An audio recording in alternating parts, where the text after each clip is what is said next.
try a new color theme every day.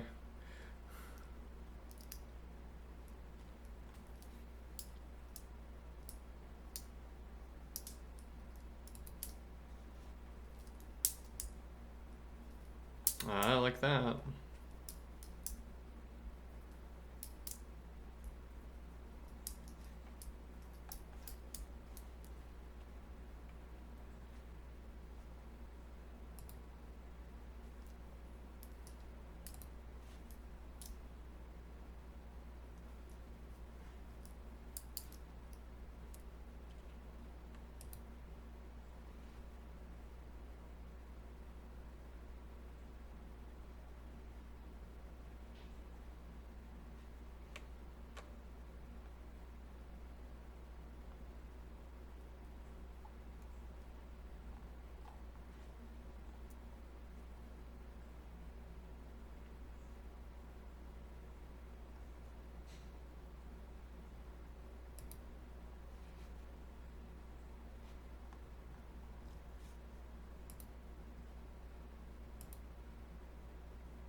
One moment.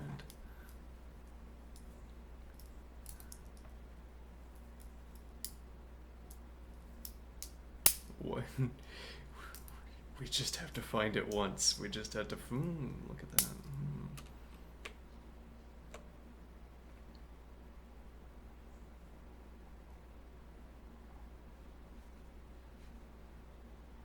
Yeah, 175. Can't trust it. Yes. Well, the problem with that is that the dark themes are going to be far more popular. Uh,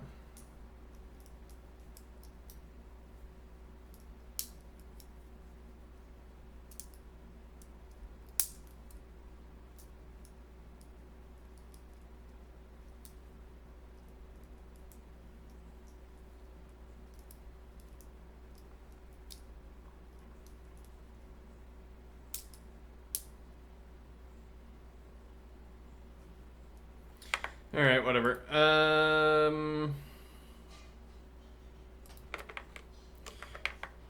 Use this one for now. Now, so what are we doing?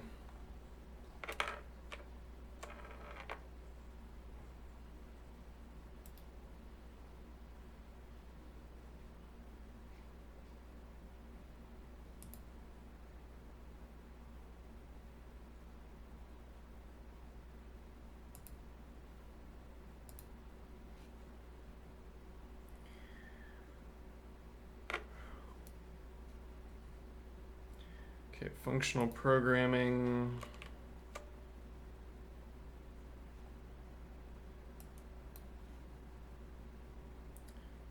Okay.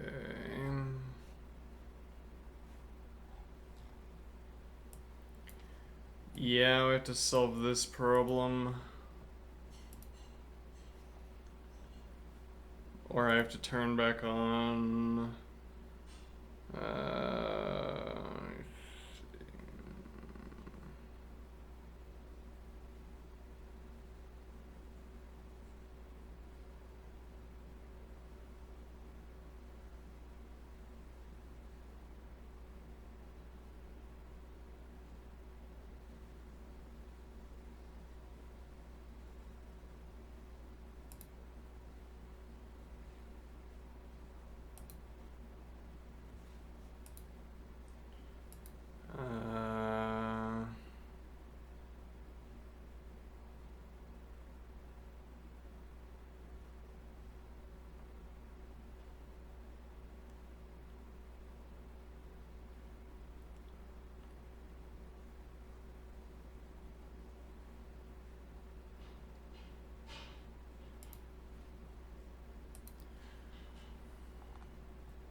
Hmm.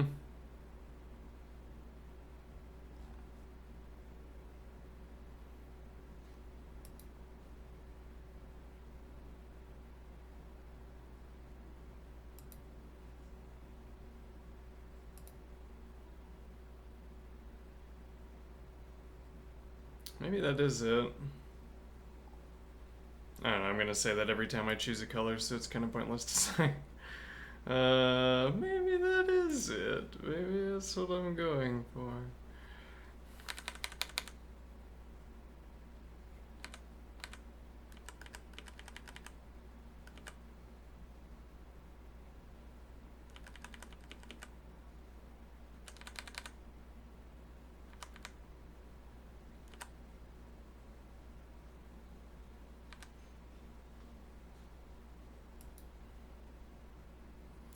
There's no red color. Yeah, a little bit with numbers. Anyway, so what are we doing here? Right, so we're trying to come up with... Now that it's been 10 minutes, now we want to figure out this type. How do we construct a function that takes an ordered pair of the form bool by alpha and returns an output of the sum type alpha plus alpha? Is that even possible? Not obvious.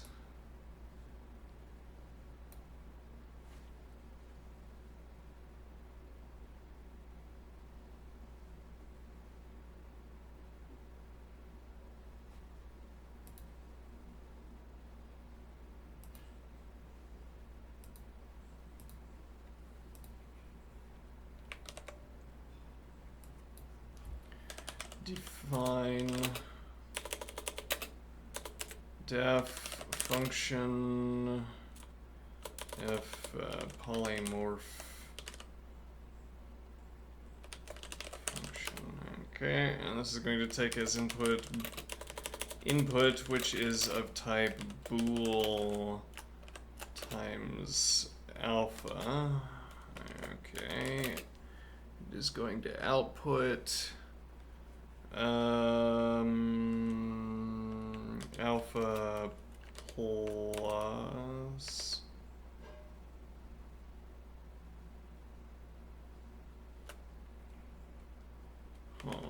check something.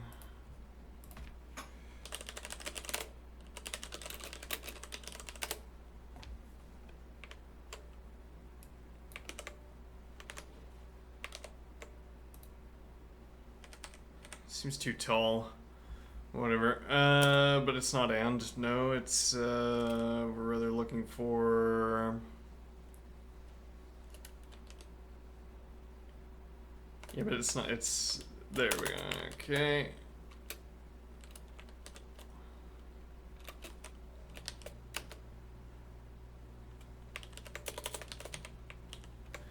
Why is that wrong?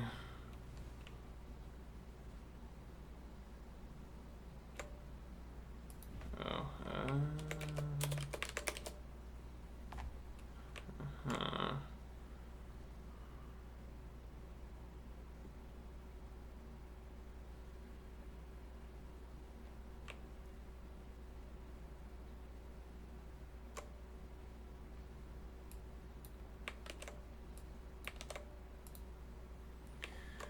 Okay, not the problem.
Yeah, I don't know why this is a syntax error.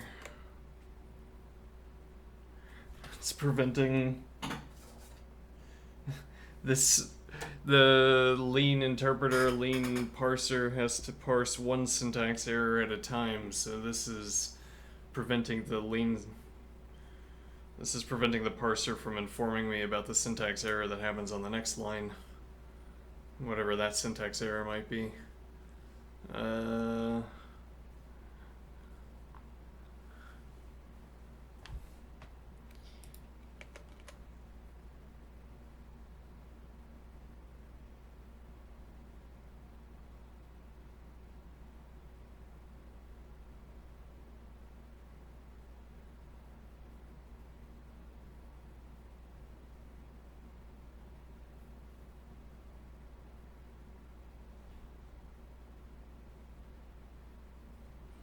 So in the previous example, which I don't know where that previous example is now saved.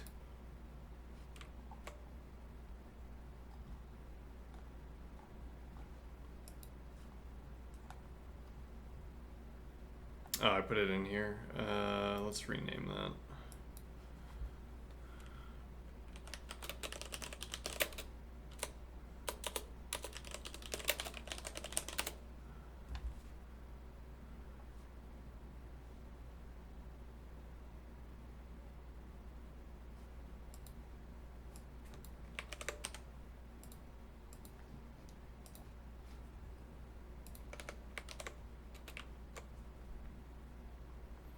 So back at this exercise, we have alpha by beta plus gamma. Okay. And we made sense of this by observing that in a sum type you can have two different types.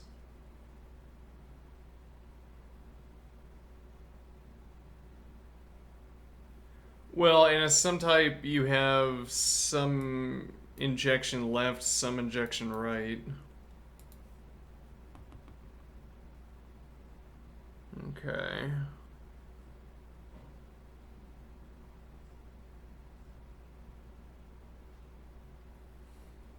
which by default makes these different types because they occupy different positions in a type definition. So I am thinking. So even if you had nat and nat, it would still be beta and gamma. Maybe that's where I'm wrong. It might be that if I have a sum type where, well, no, because if I have,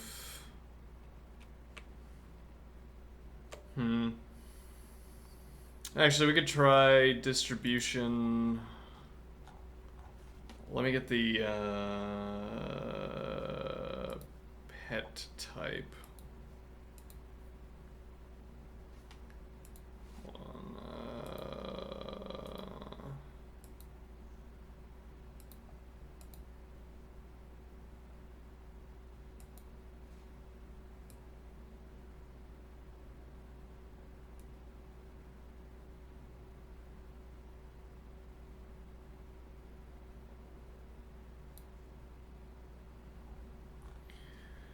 Do that for now. So we're looking for where we had the yes, this. So here we have an inductive type that is a sum type.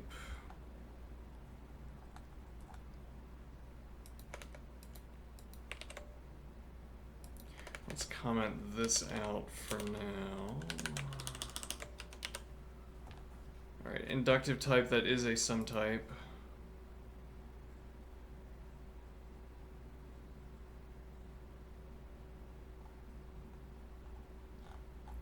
Actually, that would not be how the author did it. We might have to find that in the... no, here it is. Alright, so pet name.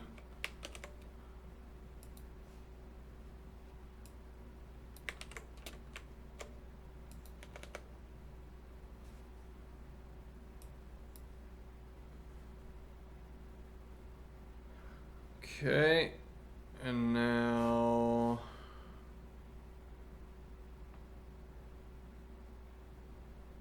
what is the idea? So if I send in to my definition, so if I pass through my definition of distribution, e.g. of 5, and then a pet name, so it'd be distribution 5 sum dot in inl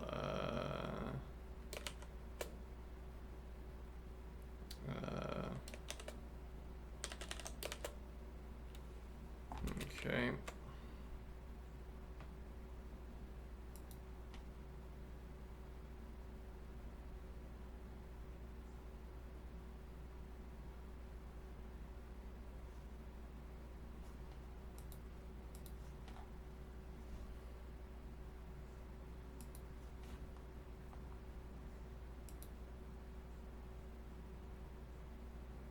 Okay, that isn't an error over here.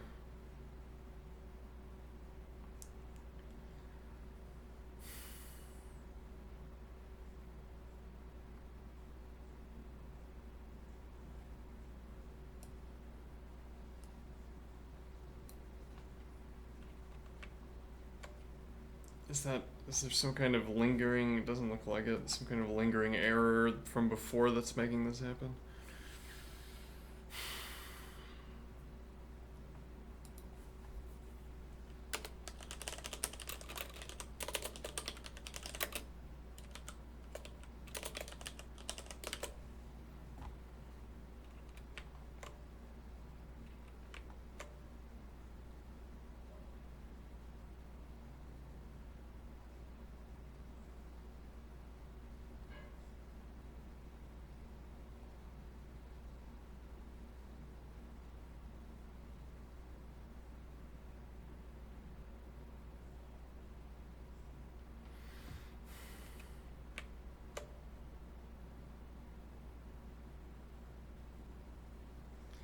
Yeah, like we can't even get through the expression of an idea without running into a syntax error, like an inexplicable syntax error.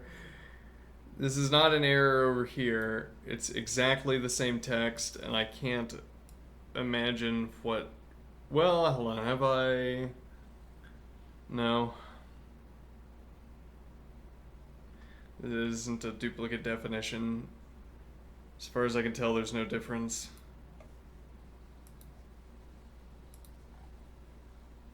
And like this isn't the, sort of the termination point of my observation. I didn't want to copy and paste this. I was in the midst of making another point, and now we can't make that point because we have to solve this syntax error that has no accounting.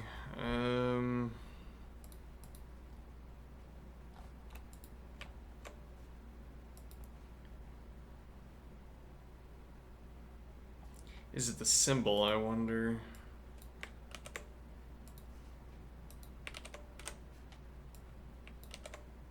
No.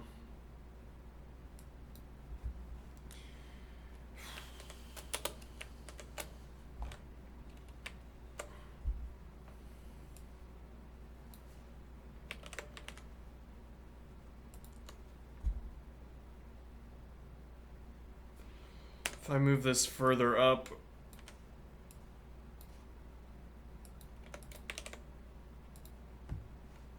okay.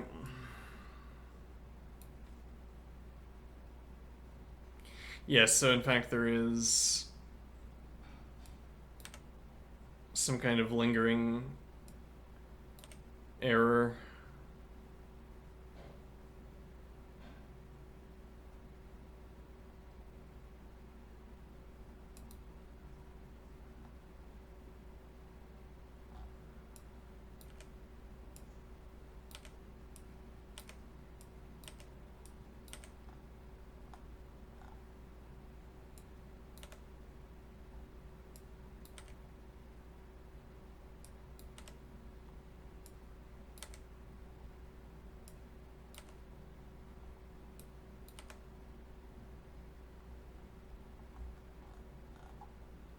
Oh, hold on.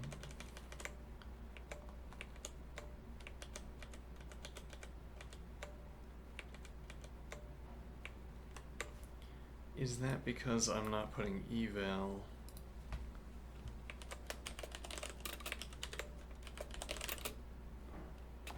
Now we have a different syntax error to solve. That's preferable.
Okay, but this is why we'd want to have.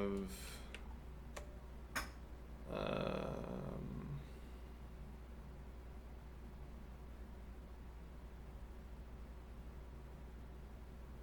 this is why we would want to have a type definition that doesn't use.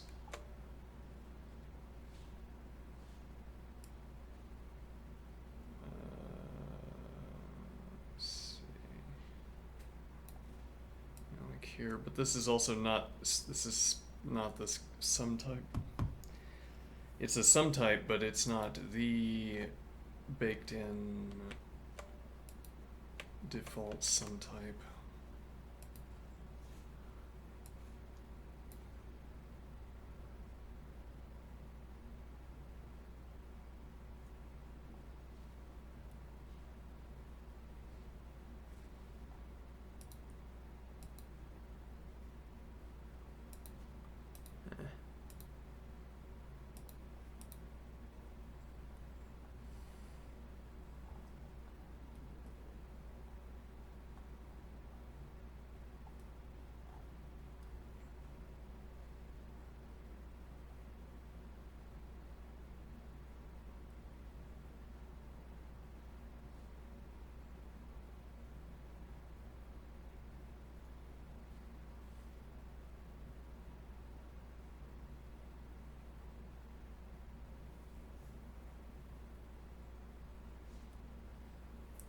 So in this case, we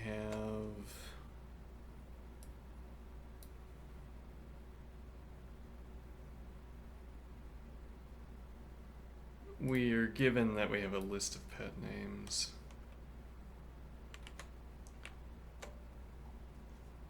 Okay, but we can't be given that here because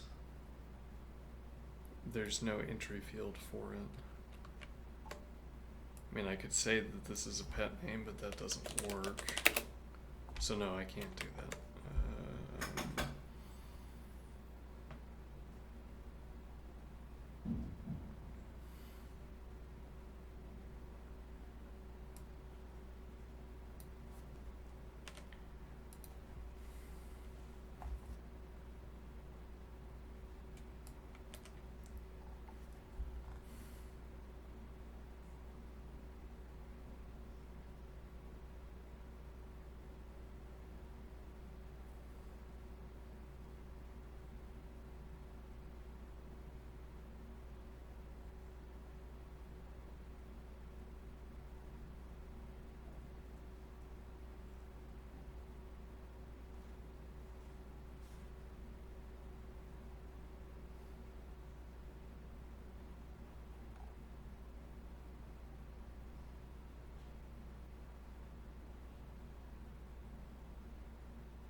Is this maybe the same problem we solved yesterday, just in a different guise?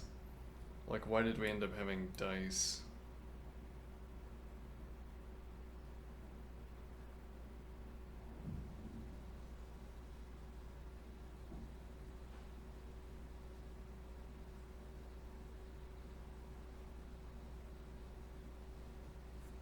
Also, this is a function incidentally along with this.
if we define cat name.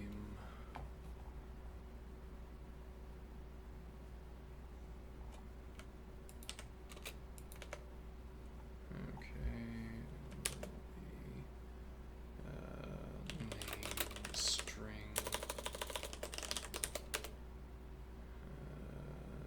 Okay. And that will be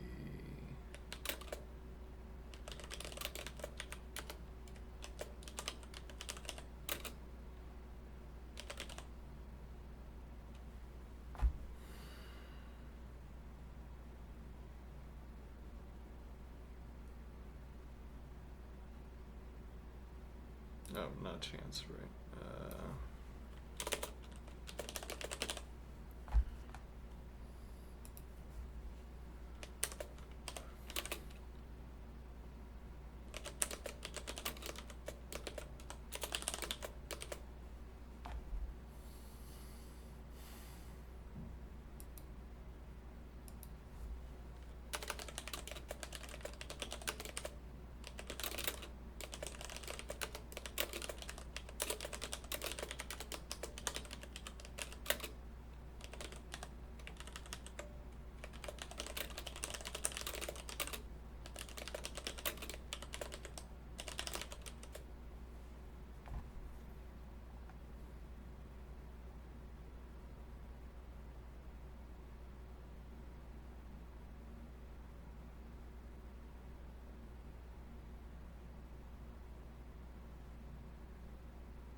I'm a little bit low on sleep, and I'm a little bit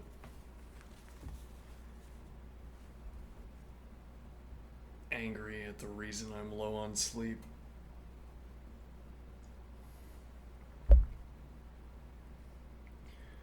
Some dog in the neighborhood having its daily shouting session.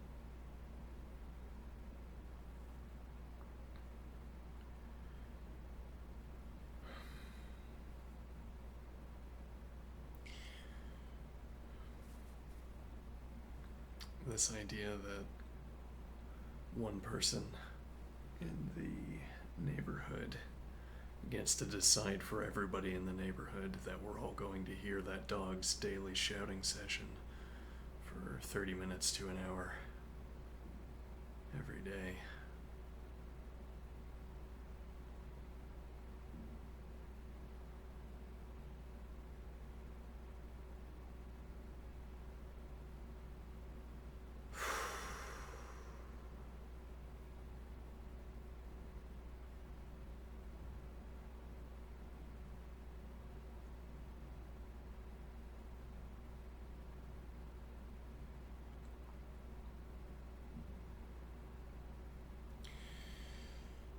Rig an air horn up to my house roughly as loud and blast it in the middle of the night for 30 minutes straight.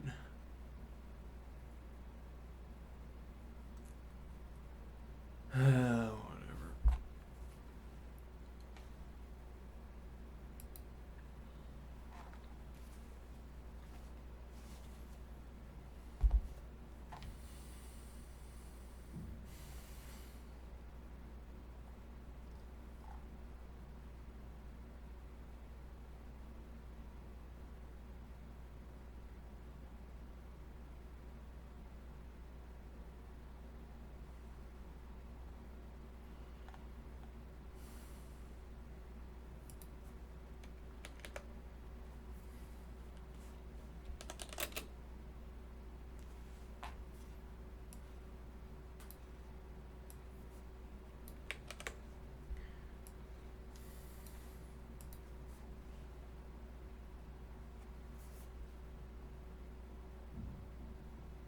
Yeah, I don't understand what this sum type where both ends are the same type.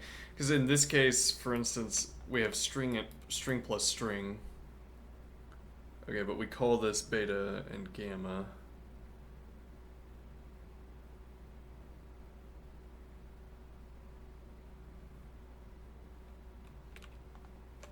I don't understand what this is asking me for.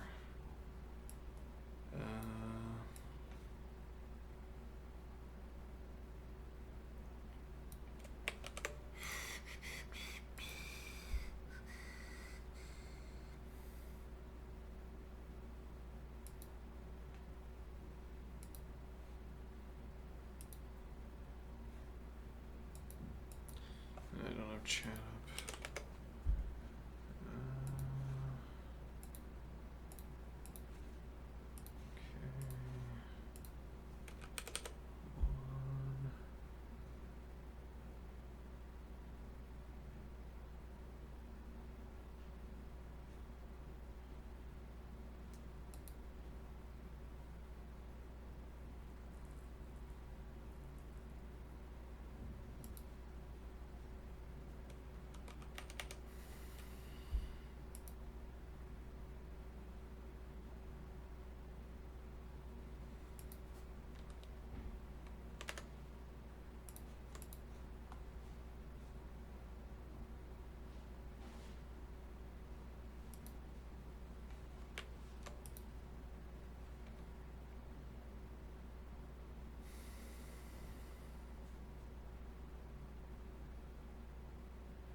But alpha, so I guess maybe the point here is that this does qualify as alpha plus alpha, but you can pass such a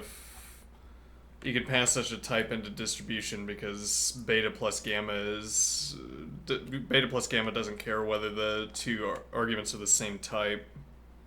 They can be, but they don't have to be. Whereas if I specify that these are of the same type,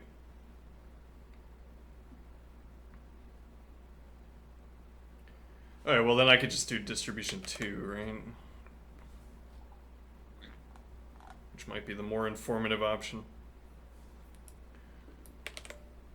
Distribution 2, this is gonna have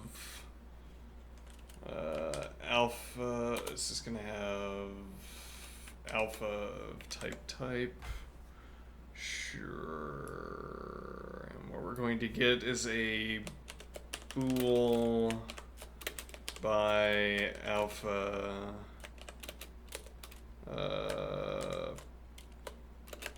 plus alpha.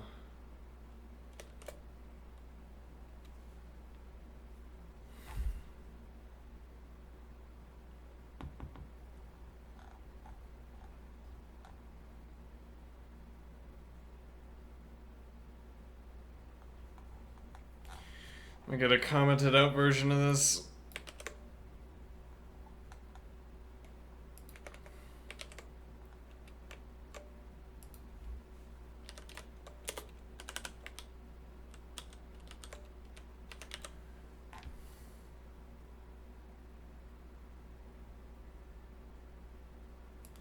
Okay, let's get a side by side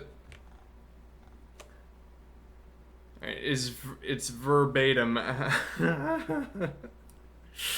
It's verbatim. How is this gonna be wrong here? Why is it right up here and it's wrong down there?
Well, so we did rebind our. Let's see here. Did we already? We might have already tested this. Hold on.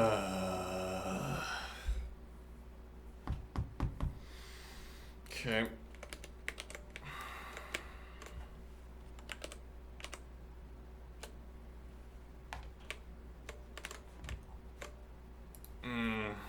Okay.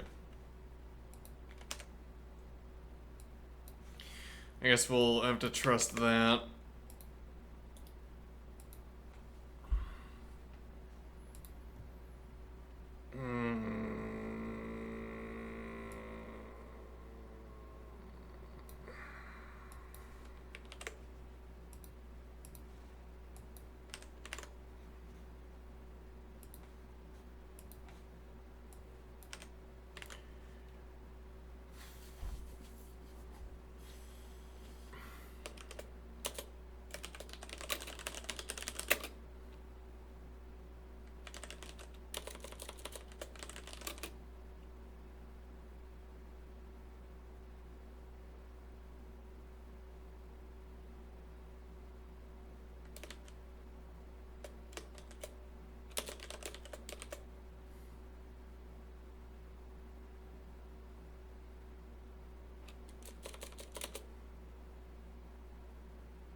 Alright, yes, this is an extension of. Extension of the previous exercise. Or rather, we took the more general case in defining distribution in the way we did, and now we get this one for free. Alright, I believe it. Moving on.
So this shows destructuring of more than one variable separated by commas. Alright.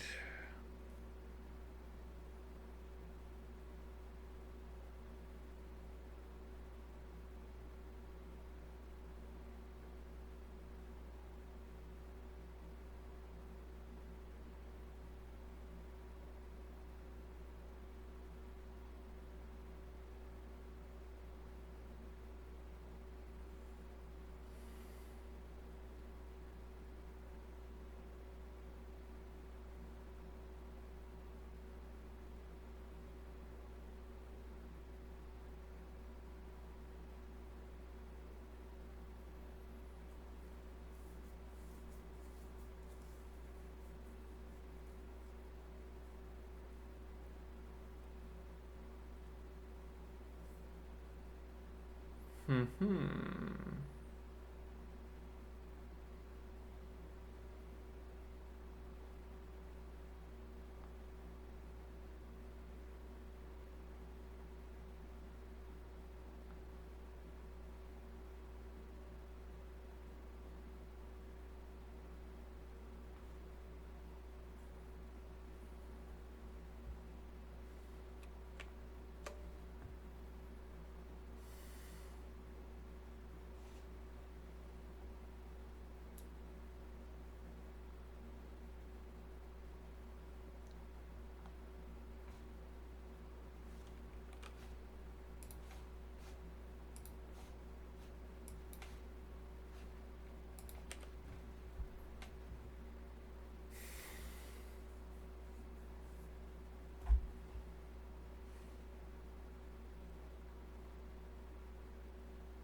Not sure what the author means by saying both of these recursive calls will have the same result.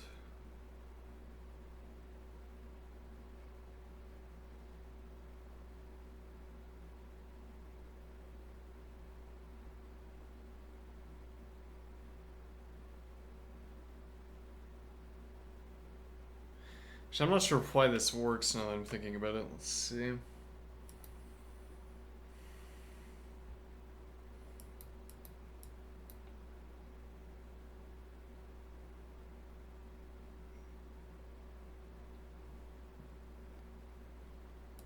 Because this is saying that we have the ordered pair XY that's on the front of this list, XYS. XYs. Alright, and now we are taking...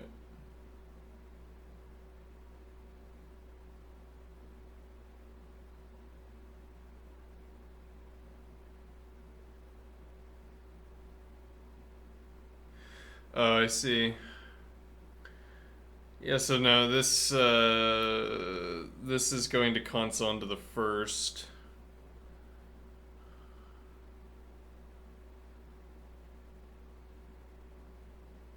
Wait, what does that mean in this context, though? I mean, what I want to think this means is that you're projecting forward that you'll be consting x onto the first of the ordered pair. But now I don't know.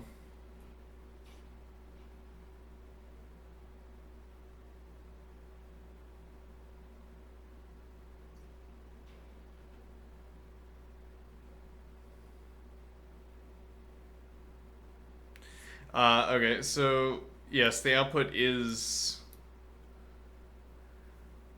oh, okay, yeah. We didn't really understand what this was doing. So when you get null on the input list, you get a list null. Isn't this horrible? Isn't this really inefficient even beyond the recursion? Because you have to... You're putting these parallel lists in... Like, this is going to be the list of x's, this is going to be the list of y's. You're consting x onto the first of these two.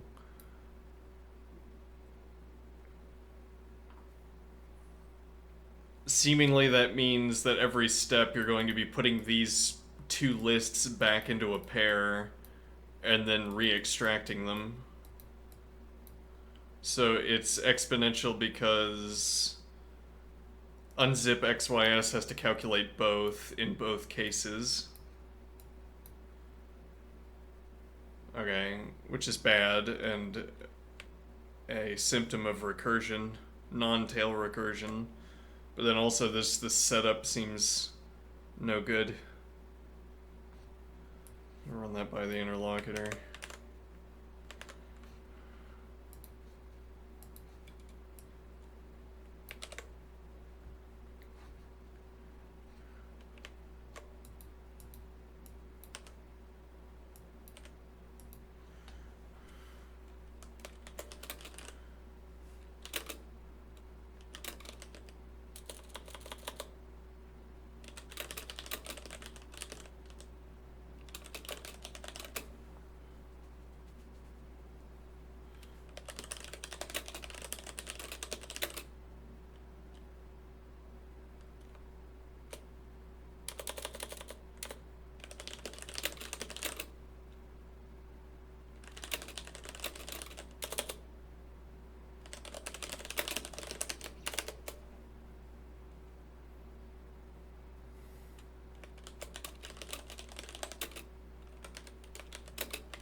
have to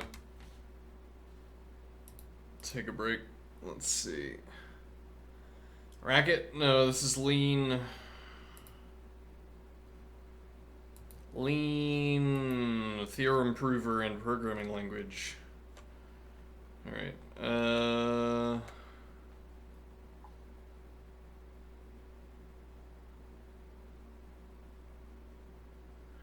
Alright, I'm gonna take a quick break. And I guess when I get back, we'll do the 10 minutes of exercise. Yeah, today's a little bit ponderous. Having a lot of difficulties with lean syntax. But I don't know, I don't have anything to compare it against except for learning Racket, and I had a lot of trouble with Racket syntax as well, so maybe I'm just bad at syntax. Anyway, I'll be right back.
Okay, I'm back.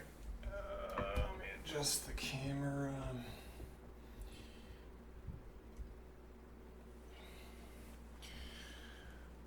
Okay, let's see here.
Interesting aspect of this martial art that I am engaging in.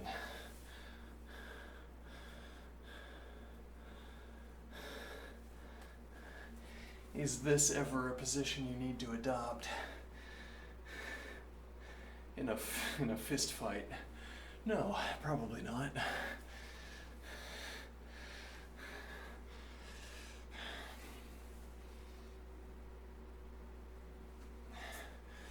Like, if anything, these would be weapon positions, I suppose.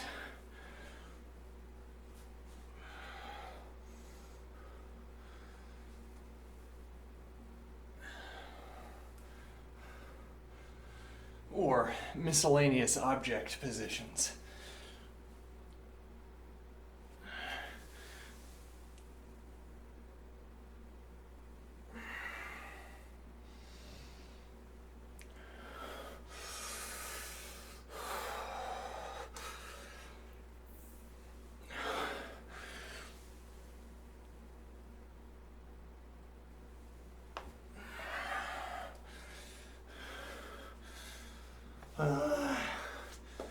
My right arm, my right upper body is snowballed a little bit. It's more developed and therefore more enjoyable to deploy or employ. So now my left arm and shoulder are much more muscular. Well, more observably more muscular. Anyway.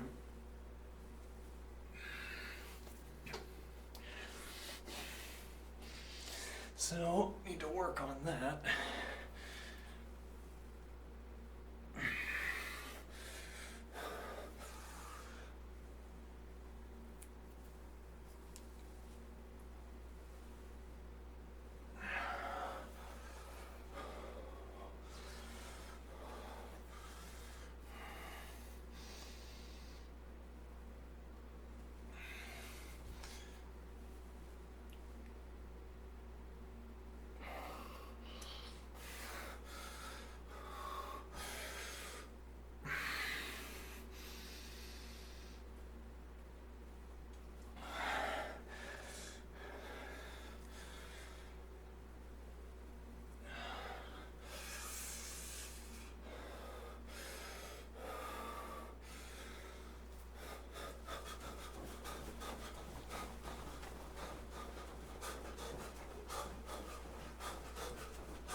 Okay, back. And now the syntax errors will continue.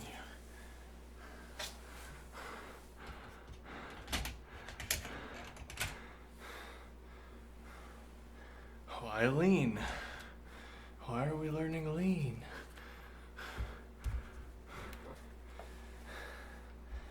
I don't know. Alright, let's see. So does this do what the author says before I embarrass myself in front of the interlocutor? Did I change the camera before I... No. Alright. There we go. Does this do what the interlocutor, or what the author of the book says?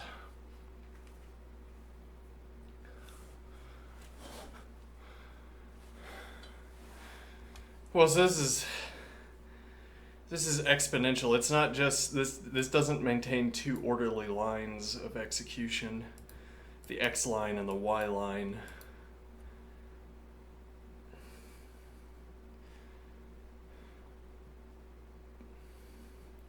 Actually, for that matter, it's not clear to me what this actually produces. Like, we take the first of the two lists here.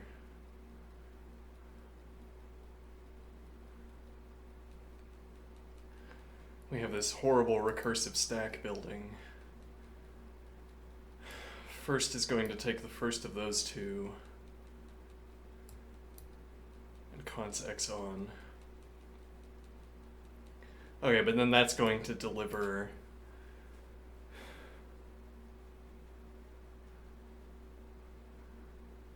No, I don't. Yeah, I don't understand this. In part because I don't do non-tail recursive functions. Maybe that's bad practice, but let's save that and make.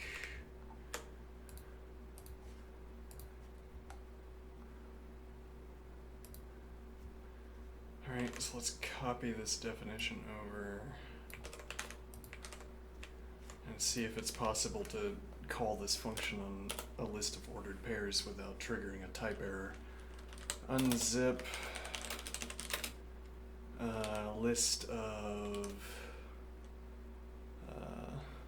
1, 1, 2, 2. Actually, that's going to need a comma.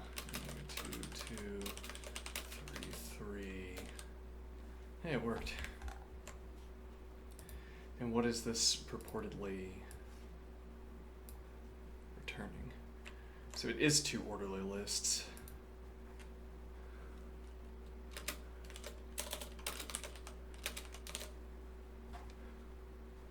Huh. I don't want to take out pencil and paper and do this by hand, though that might be informative here.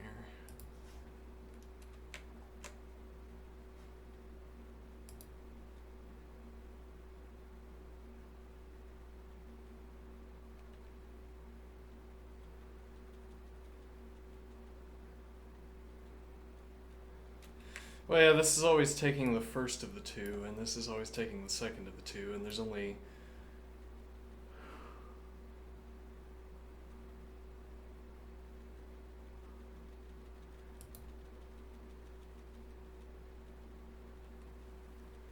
Yeah, but then isn't this...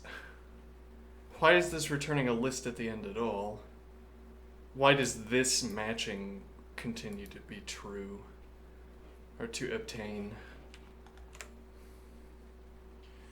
What do I mean? So, taking out the second of the two lists and consing y onto it remains an applicable operation. I take the second... So in the last case where we get null from our source list... Hold on, I'm gonna...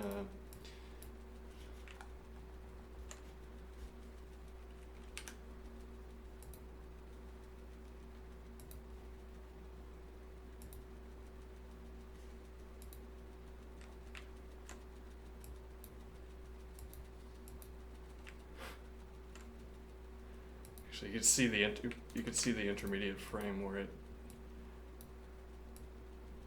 which I guess is done as like a visual where it looks like there's well, it's the additional frame, like there's a little video of that pop-up window or pop-up button appearing. Anyway,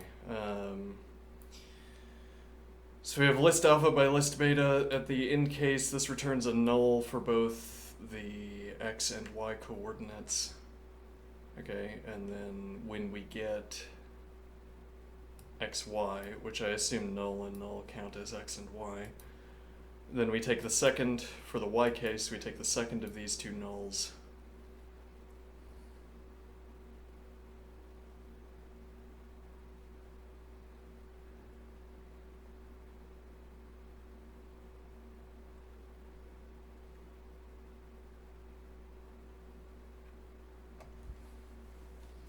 Right. Oh, okay. I think I see the point here, which is that on the step forward, what the recursive stack is building up is a stack of const calls.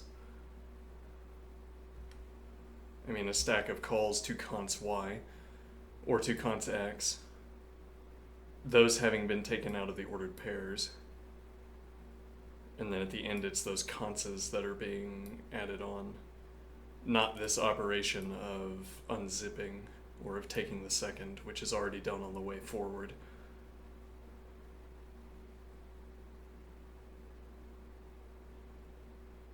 Okay. Now, but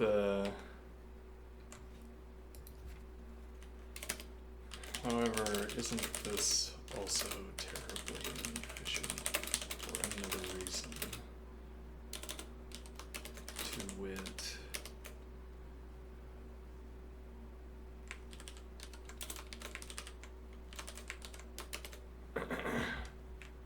but no, I think the answer to that is actually no. It's not in the way I was thinking.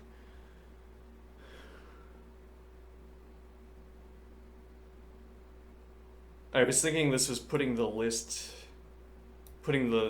into an ordered pair and then taking those lists back out again.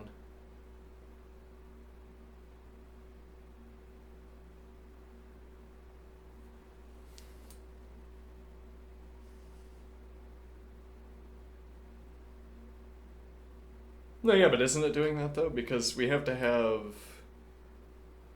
Yes, actually, this puts them back in the ordered pairs so that you can deliver them into the next recursive step where they're in an ordered pair.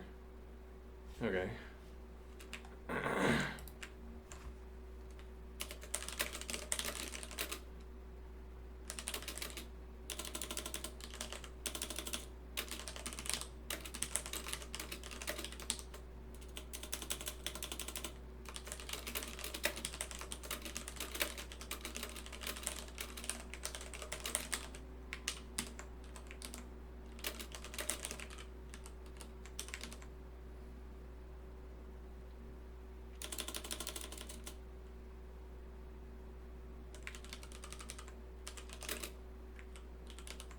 Alright, this is just me making myself feel clever, isn't it? Yeah. Let's see. The computer scientist who wrote this book designed a procedure that might be bad from an engineering perspective. Unsurprising. Anyway, in Lean, the result of the recursive call can be named and thus saved using let. Local definitions with let resemble top-level definitions with def. It takes a name to be locally defined. Arguments if desired, a type signature, and then a body following this symbol, which I should ask.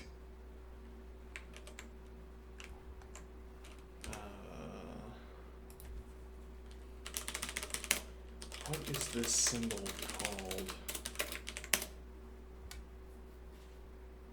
Assignment operator or colon equals operator. Okay. It's used to define a value on the left-hand side of the operator based on the expression on the right-hand side. I know it's a function, but the grammar that we should use in talking about it is less clear. Oh well. After the local definition, the expression in which the local definition is available, called the body of the let expression, must be on a new line starting at a column in the file that is less than or equal to that of the let keyword.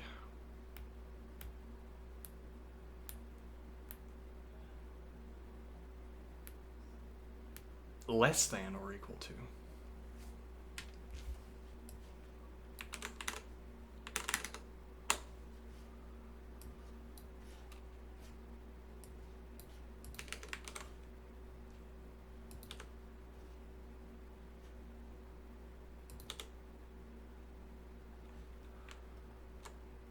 So if I do that, that's fine, but if I do that, that's not fine. I wonder if that was ever the source of our errors when we were trying to make let definitions and failing. I like the what kind of illness what kind of you make the let definition and you can unindent, but you can't indent. What?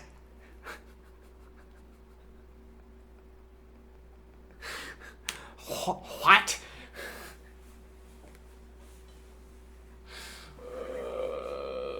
Okay.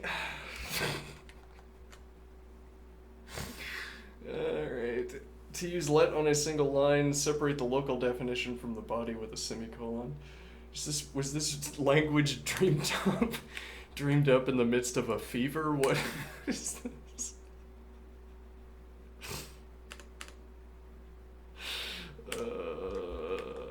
Alright. To use let on a single line, separate the local definition from the body with a semicolon. Alright. I think this is worth informing the interlocutor. Let's see.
It's idiosyncratic.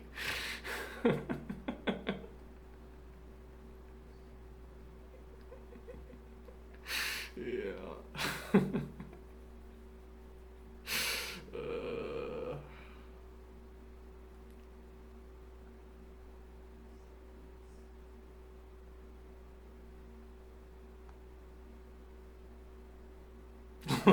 Less indented. I think the interlocutor didn't quite catch just how deranged this is, but I'm not gonna press the point.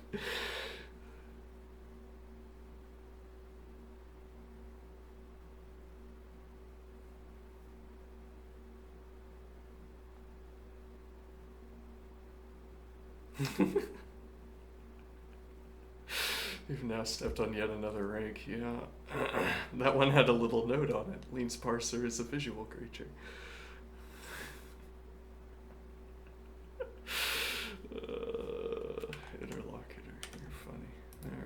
Let's see. To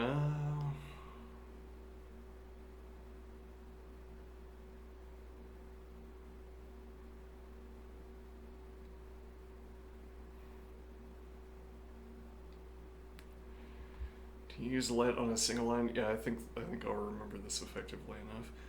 Let's see. Local definitions with let may also use pattern matching when one pattern is enough to match all cases of a data type. When one pattern is enough to match all cases of a data type.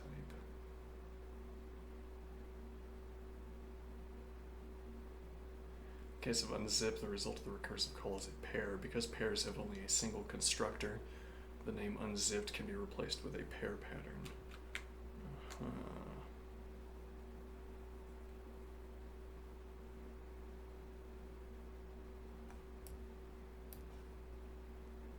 So destructuring the x's and the y's in the use of the let definition.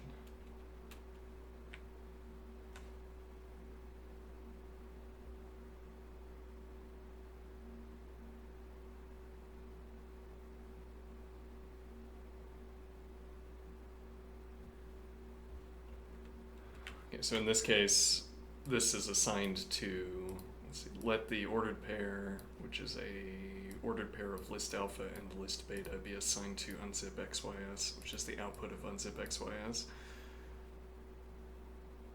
Whatever this output is, that's what this is being assigned to, and then we're saying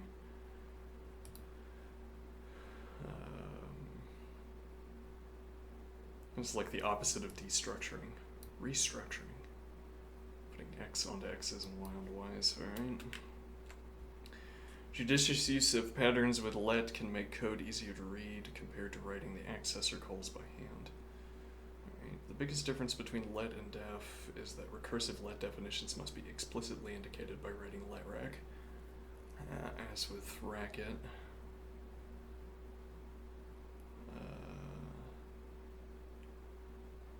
Though I'll see what they mean by recursive here. In racket, you have distinct letrec and let star, where let star allows reuse of names but not recursion, and letrec is about allowing recursion specifically. Well, no, I mean, I guess it would also allow reuse of names. But for instance, one way to reverse a list involves a recursive helper function, as in this definition. All right.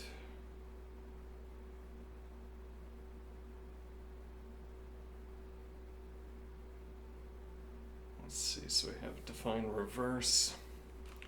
X is a list of alphas. The output is a list of alphas. Letrec helper, a function from a list of alphas that, no, hold on.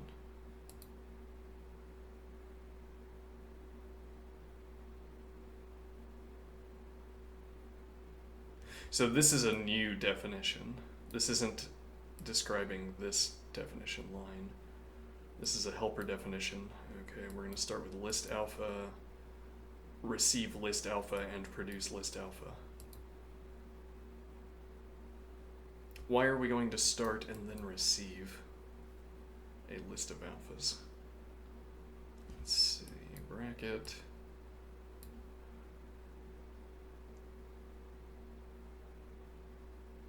Right, so this is storing the intermediate. Maybe. That would be an explanation. That would fit if it turned out to be true. I'm not sure it turns out to be true.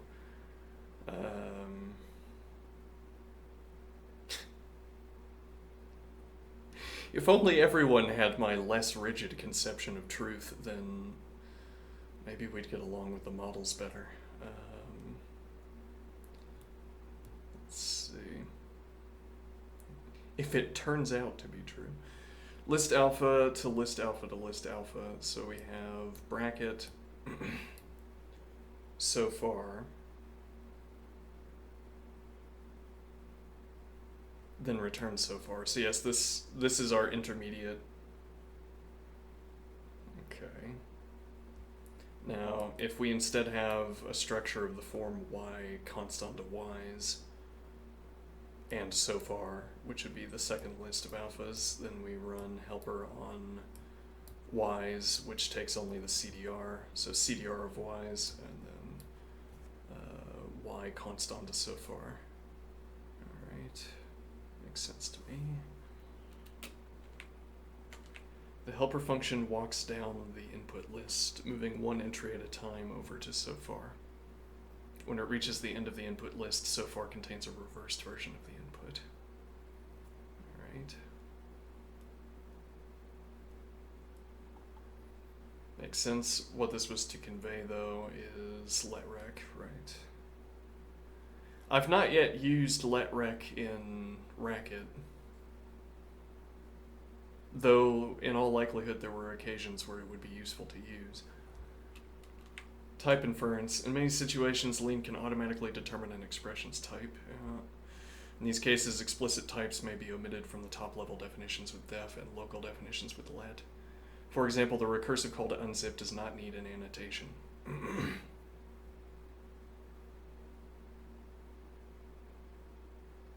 Whereas if we go to the above definition,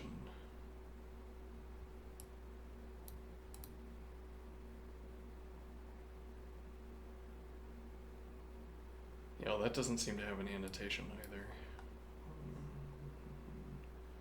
Yeah, okay, this is just copying and pasting.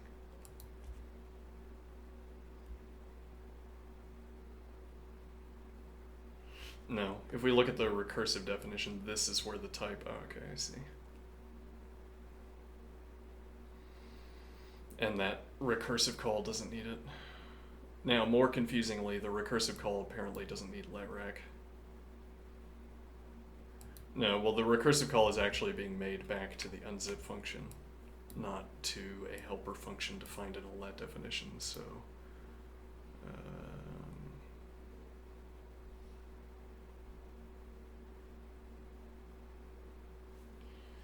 okay, but we don't need the type annotation. It can be inferred. As a rule of thumb, omitting the types of literal values like strings and numbers usually works, although Lean may pick a type for literal numbers that is more specific than the intended type. Yeah, and I'm gonna be more guarded about number types, I assume. Like, there was a point in when we spent a little bit of time looking at Go just to see what it was all about. Not enough time. But okay, so the recommendation is to stick with 32-bit integers, the baseline int,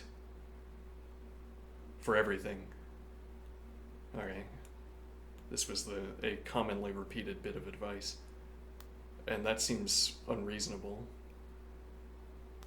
I mean, you should be... Well, yeah, I mean, I don't know what the savings are, so I can't say how important this could possibly be.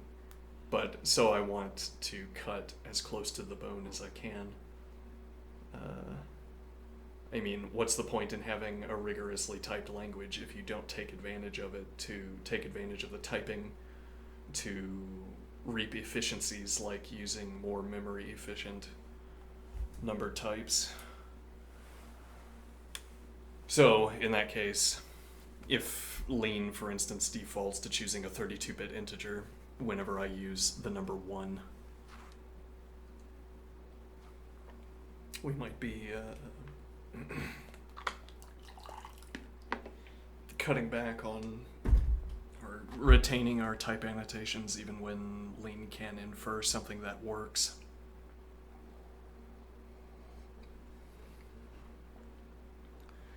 Let's see. Omitting return types for function definitions will often work, but function parameters typically require annotations, and the reason for that being, well, in Racket, if you pass an argument into a function, its type inference, wherever that happens, its type inference happens as it receives the argument. To the extent that Racket has type inference, so far as I'm thinking about it. But Lean doesn't allow that. Lean doesn't allow you to finish a definition of a function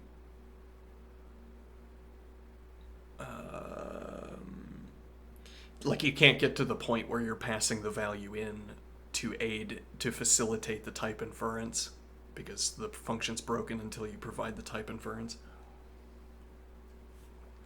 Though why that is a design decision is more what's at stake here than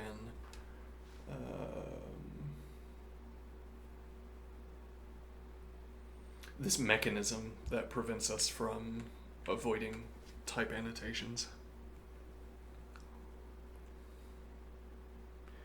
Omitting return types for function definitions will often work, but function parameters typically require annotations. Definitions that are not functions, like unzipped in the example, do not need type annotations if their bodies do not need type annotations. And the body of this definition is a function application.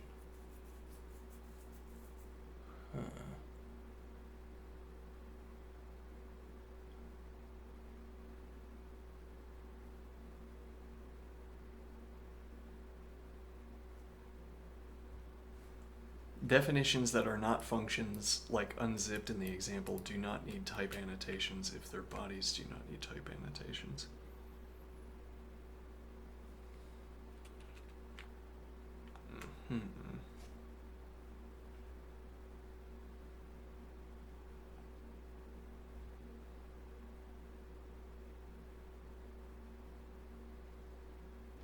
I don't know what this grammar is doing. The body of this definition, we might ask the interlocutor, the body of this definition is a function application.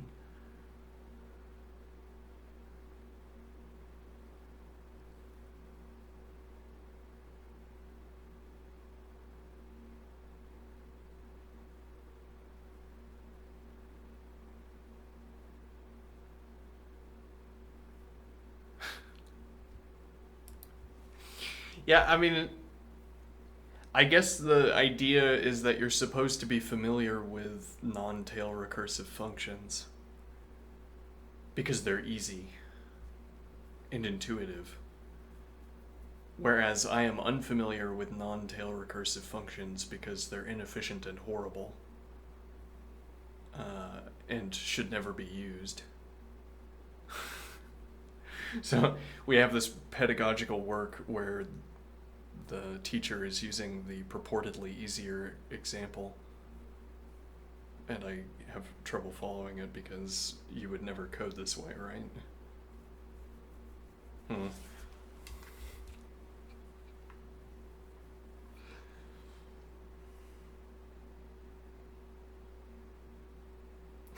See, this is what makes me think that my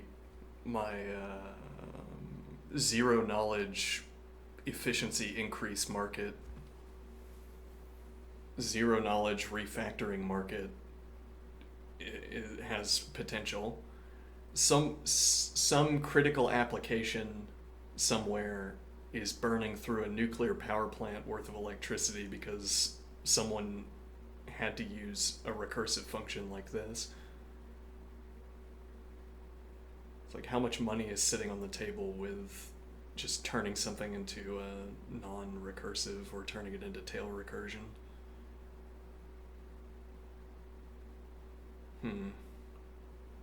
Anyway, definitions that are not functions, like unzipped in the example, do not need type annotations if their bodies do not need type annotations.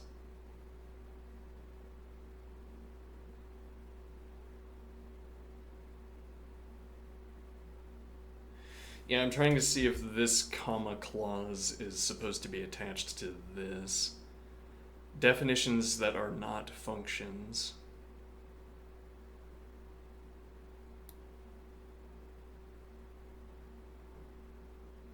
Yeah, but that doesn't make any sense, right?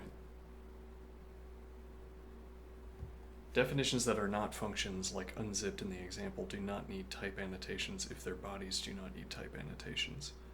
And the body of this definition is a function application. I don't know, I'm not parsing sentences as effectively as usual.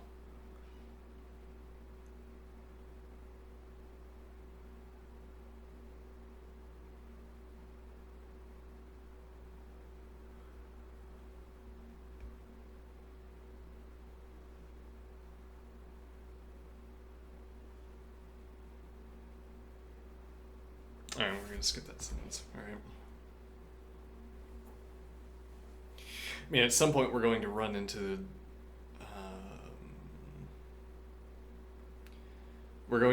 the requirement to add a type annotation. Well, actually, so this is kind of a problem here. This is telling us a case where we don't need type annotations.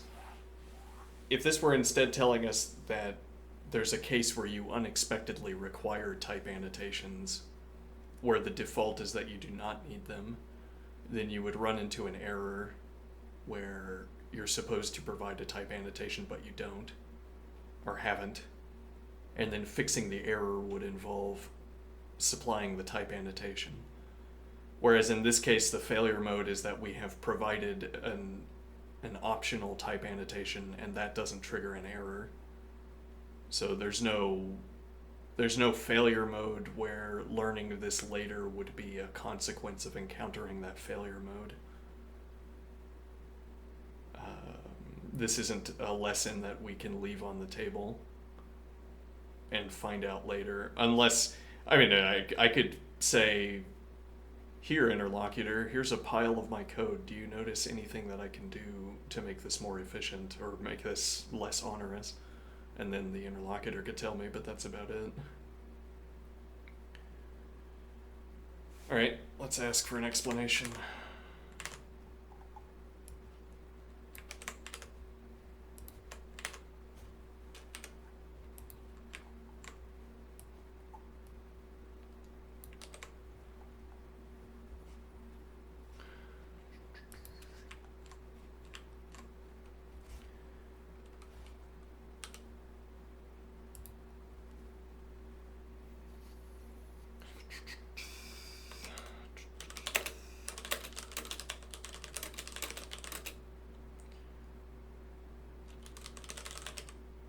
It's not going to be. That's too idiomatic. Let's see.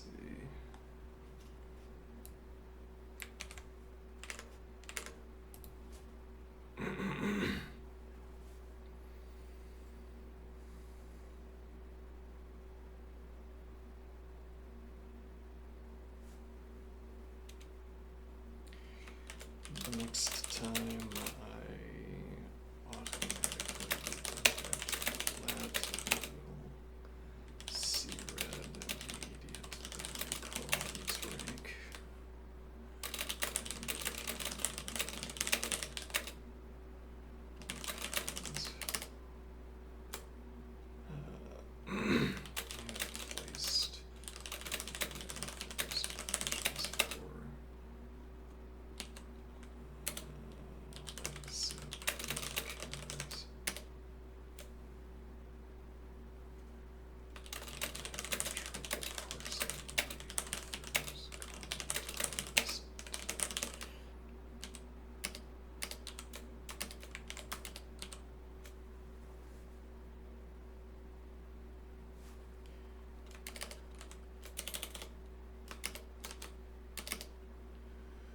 a definition is definition function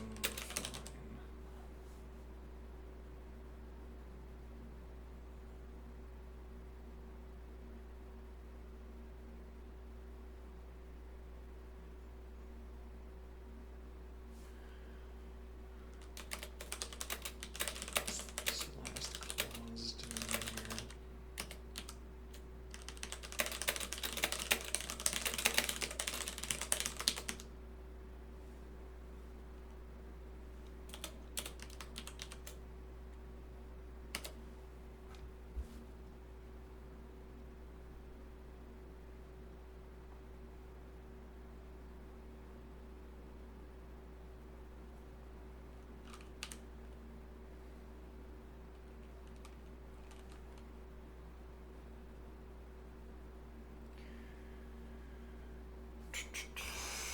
Definitions that are not functions, like unzipped in the example,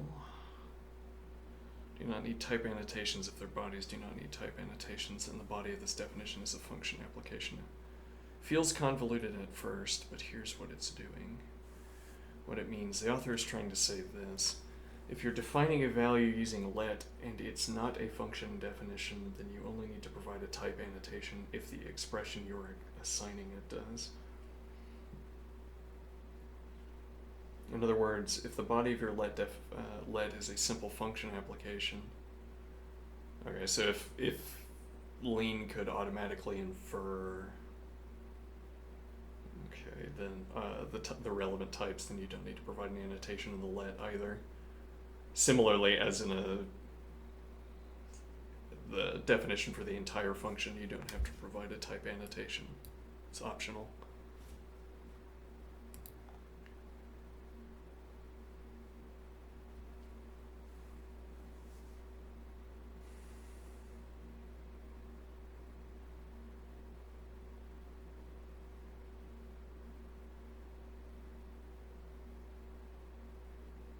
Okay.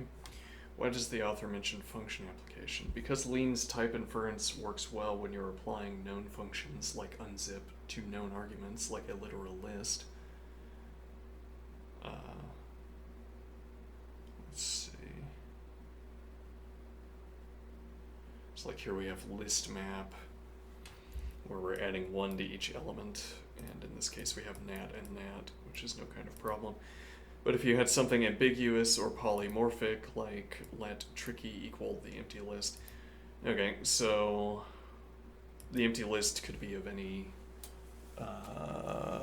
type. It could be an empty list of nats. It could be an empty list of strings. An empty list of lists. And you get an error unless you say let tricky equal list, tricky be list nat. Alright. Summary of the author's point. Let x be assigned to unzip the list of ordered pairs 1, 2. Does it need a type annotation? No. Okay. Let x equal the empty list. Yes. Alright. Functions where inference is easy for lean. I guess we'll get a sense of what's easy for lean, which maybe we can distill into a definition. And here, optional but fine. Clause the body as a function application is just a shorthand for a thing. Lean knows how to infer the type of.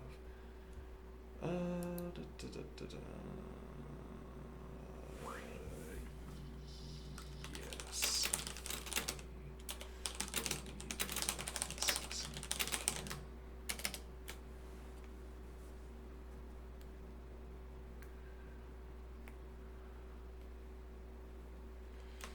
When we get refine our lean programming skills to optimize programs. Epitomize. Oof. When we refine our lean programming skills to the point of needing to optimize programs. I'm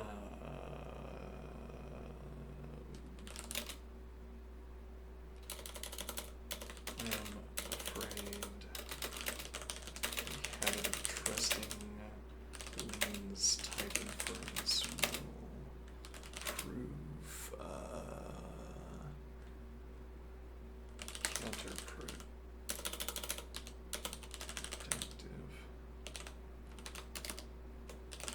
Lean, for instance, give a 32-bit integer when a 16 and an 8-bit integer can suffice.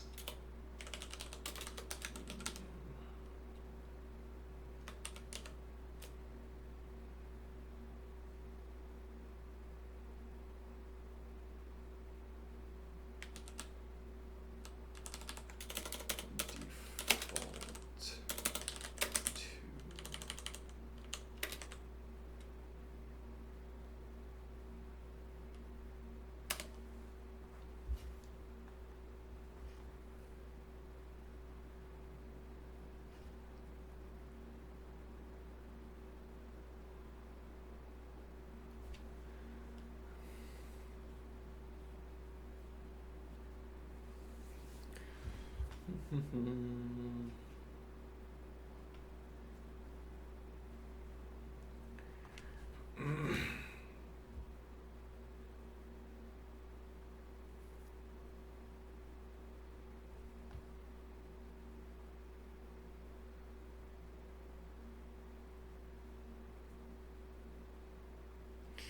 This is sort of the opposite. This ends up answering my question, but in the other direction, as it were.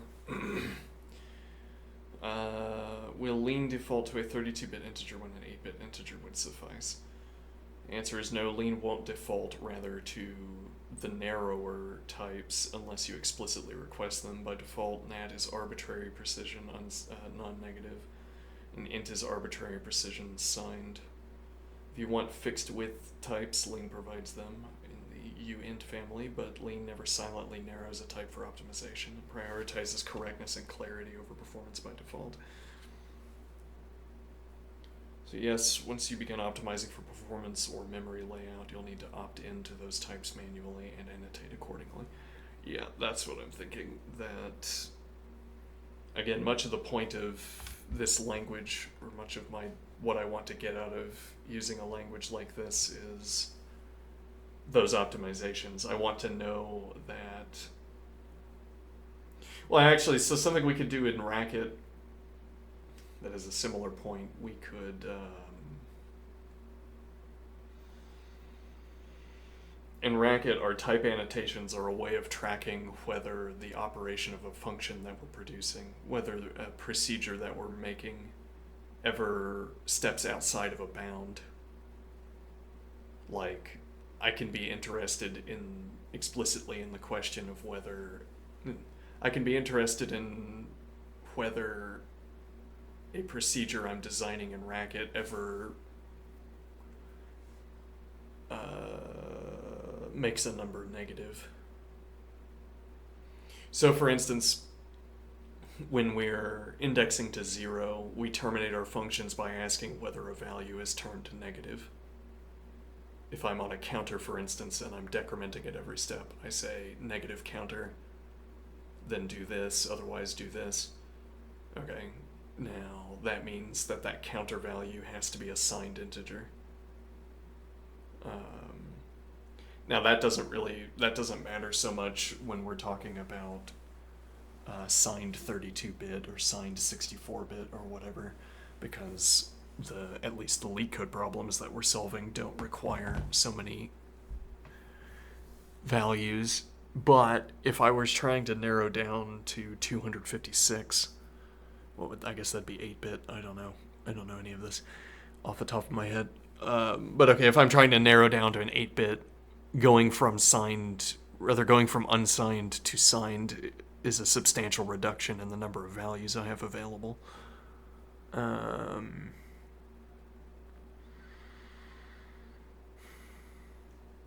Like, I might be able to get away with capping out at 256 for my counter, but not with 128. So the point of this is that when I'm writing a function, our extensive type annotations on our Racket procedures that we've been making helps me to track whether I've crossed a bound. I can ask, does this cross the negative boundary, for instance, or is it possible that this operation takes me outside the range of an n-bit integer?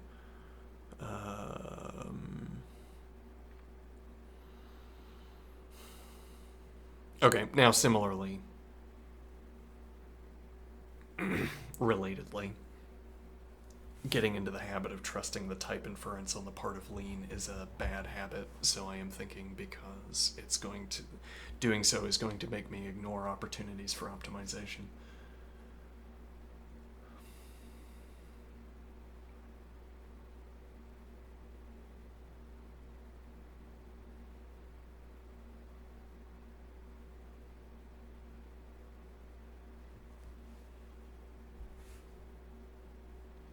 Let bound values don't need type annotations. If the body is an expression with a clearly inferable, Let bound values don't need type annotations if the body is an expression with a clearly inferable type. Example, let unzipped equal or be assigned to unzip the list containing the ordered pairs 1, 2, 3, 4. No annotation needed. Here, annotation needed. I assume those examples are going to get more complicated. What time is it? Alright, let's keep going. Anybody in chat? Nope. Alright, let's see.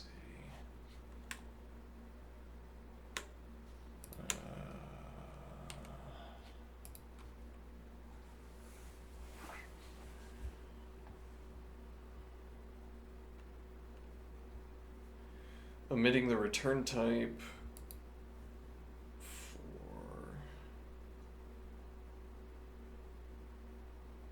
I'm not sure that this answer has cleared up my grammatical question, but that's not too big of a problem. Let's see.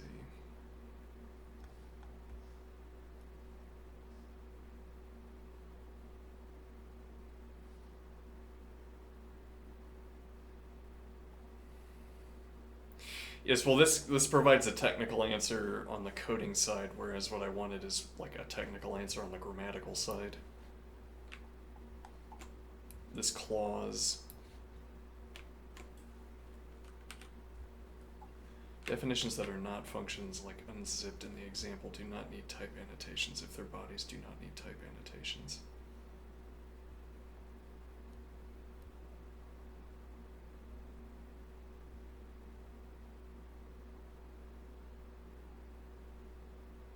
Yeah, whatever. Alright. Omitting the return type is possible, so let's get unzip 3.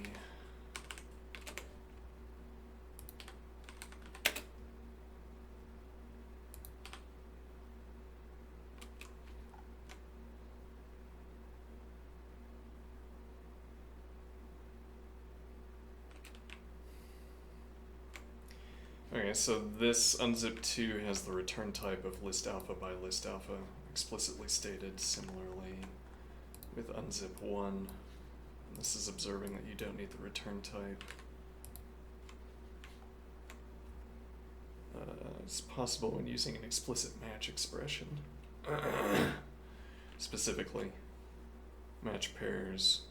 Though each of these has avoided having the explicit match expression, so I guess the point here is that if I remove this, then we're going to get an error.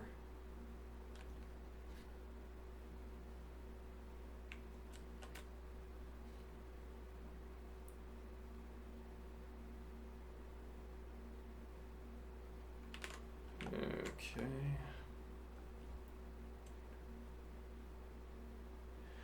Generally speaking, it is good to err on the side of too many rather than too few type annotations, particularly if you're going to disagree with the type inference. First off, explicit types communicate assumptions about the code to readers. Even if Lean can determine the type on its own, it can still be easier to read code without having to repeatedly query Lean for type information. Secondly, explicit types help localize errors. The more explicit a program is about its types, the more informative the error messages can be. This is especially important in a language like Lean, where syntax errors are utterly unavoidable. In Lean, that has a very expressive type system. Thirdly, explicit types make it easier to write the program in the first place. The type is a specification, and the compiler's feedback can be a helpful tool in writing a program that meets the specification. Finally, Lean's type inference is a best efforts system. Because Lean's type system is so expressive, there is no best or general type defined for all expressions. This means that even if you get a type, there's no guarantee that it's the right type for a given application.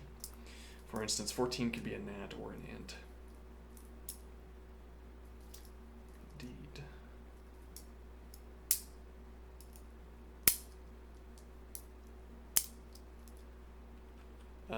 This is an overly picky question to ask the interlocutor, but we could ask whether the type annotations themselves impose any kind of overhead. But I mean, the two possibilities here. The third possibility is not that zero typing occurs. There is no third possibility. You provide the annotation yourself, or Lean does the inference.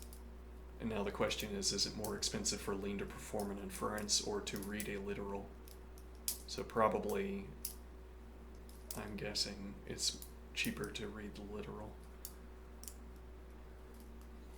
And it could be something that's, in all likelihood, that would be something that's removed at compile time, where there would be zero cost in either case of Lean inferring the type or me performing the inference. We could also ask that.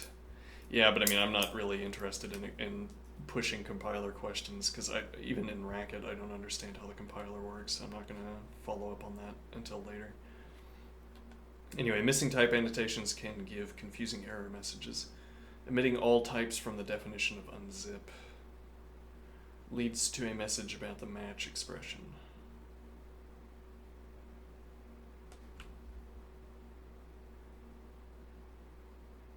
So actually, this is specifically the case that the interlocutor was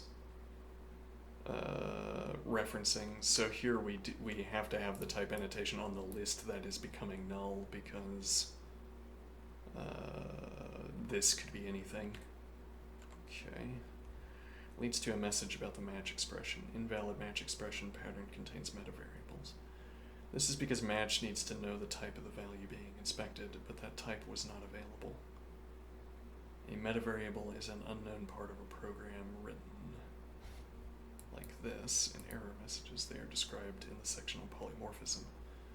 In this program, the type annotation on the argument is required. Alright. Even some very simple programs require type annotations. For instance, the identity function just returns whatever argument it has passed. With argument and type annotations, it looks like this. Argument and type annotations. Okay. Seems more like argument and return would be the proper sentence here, but whatever. Define ID. So we have the type of the input, and then we have the type of the output. Lean is capable of determining the return type on its own. Makes sense. Omitting the argument type, however, causes an error. Failed to infer binder type. Yeah, and I am now beyond complaining about something like this. Hopefully.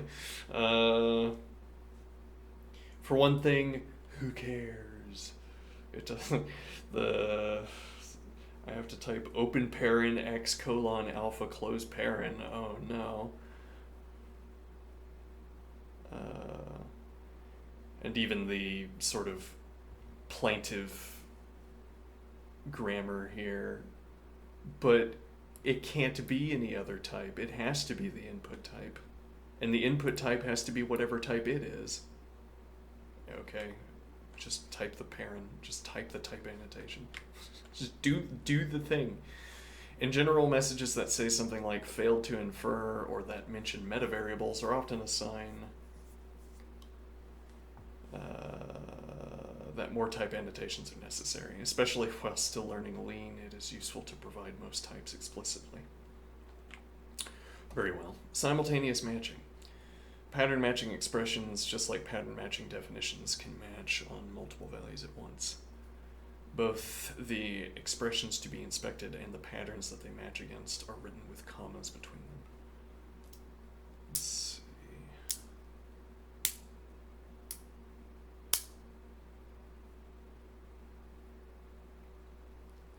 Actually, I think I will go ahead and ask the interlocutor that.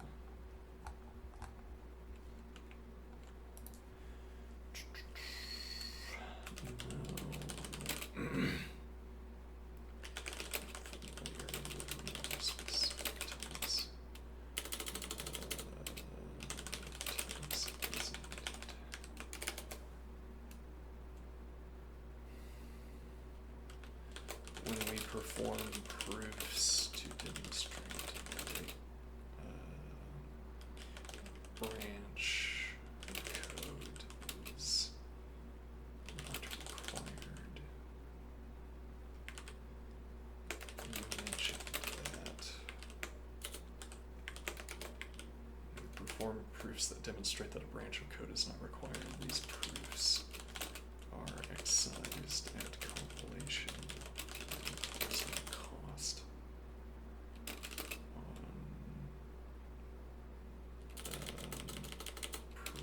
performance cost. I am guessing the same is true for type annotations. That type annotations are used for by the compiler completer. Discarded.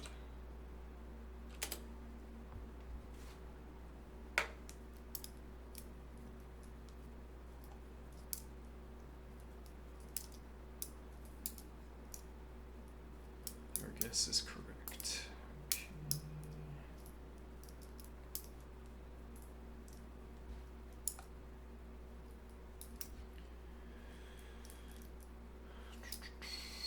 The type annotations in Lean are used by the compiler and then discarded at runtime. They guide type inference, elaboration, verification of correctness during compilation, but once compiled, they have no runtime presence or performance cost.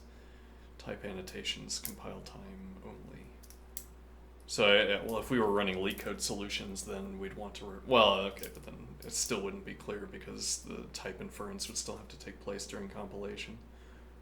Type annotations compile time only, so a line like let x's list nat informs the type checker, but after compilation, it behaves no differently than if the type were inferred. The list nat is not stored in any, this phrase, this clause is not stored in any runtime structure. Okay. Same is true for proofs. Okay. Are discarded to Lean's compiler and eventually its LLVM backend, if used, throws them away because they are part of the logical side of Lean and not the computational side. Only data and functions that actually participate in computation survive. Okay.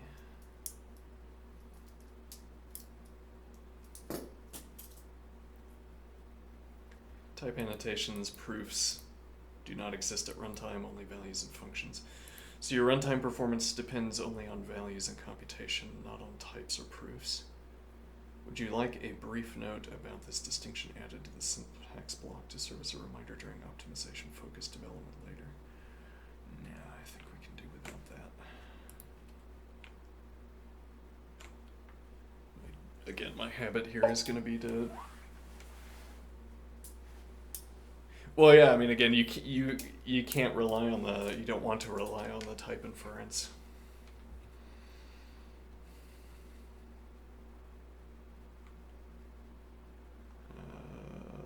Specifically because it's antithetical to optimization to get the default values. What time is it? Not that I'm in a rush here, but let's see.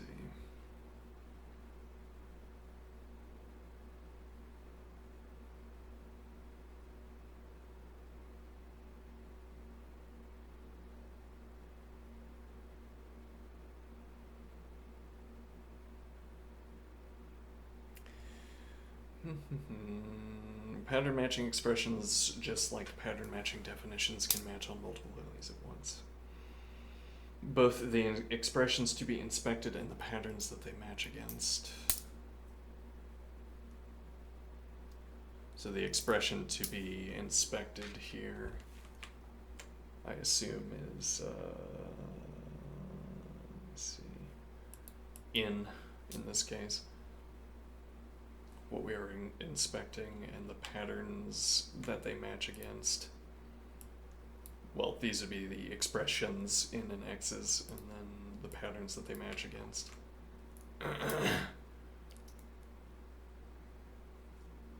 Well, actually, these would be the patterns that they match against.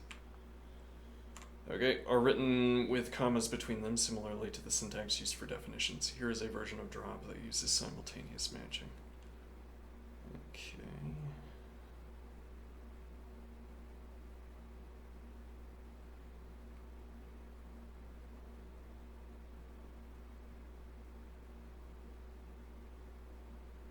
Simultaneous matching. Well, what is it? Let's see.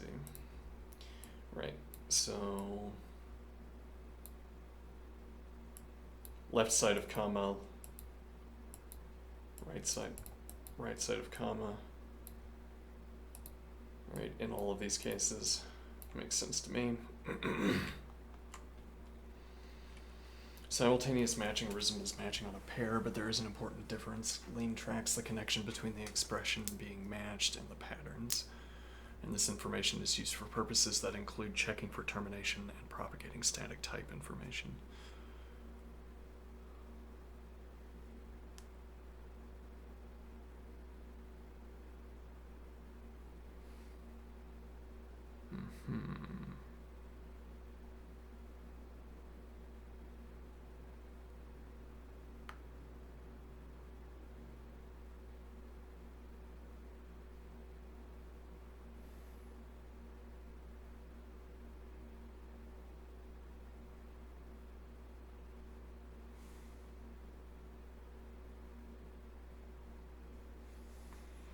As a result, the version of same length that matches a pair is rejected by the termination checker because the connection between x's and x to x's is obscured by the intervening pair.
Not sure I'm following what this is saying.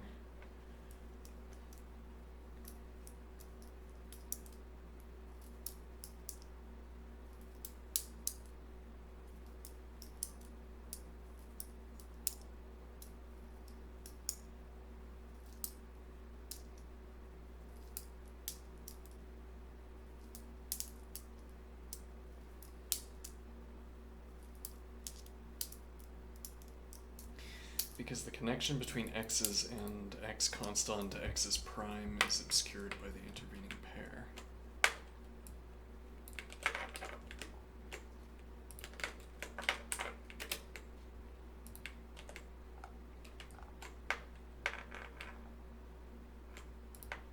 Okay, what if I adjust? Nope. What if I adjust again? No, yes, I assume. Guess this falls under the every other case. Let's